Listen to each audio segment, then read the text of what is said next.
आदमी बस अपनी पत्नी के बनाए गए दलिए को खा रहा था, लेकिन तभी उसे कुछ अजीब महसूस हुआ। उसने देखा कि वह और उसकी पत्नी स्वाद से खाना खा रहे थे, लेकिन बेटे ने कटोरे को हाथ तक नहीं लगाया था। अचानक उसे याद आया कि कल उसका बेटा गोदाम में रखी चूहे मारने वाली दवाई को छुपा रहा था। वह तुरंत उठकर जॉन से पूछता है। हैरानी की बात यह है कि जॉन सब सच मान लेता है।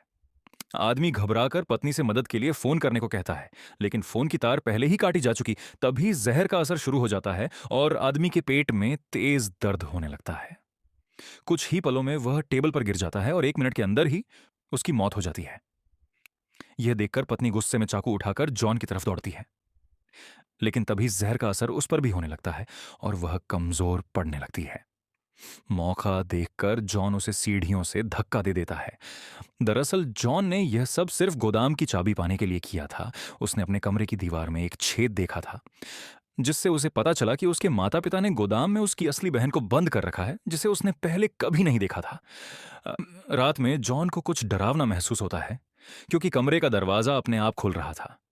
तभी उसकी मरी हुई मां गलियारे में दिखाई देती है और उसका मरा हुआ पिता कमरे में उसे अजीब तरह घूर रहा था।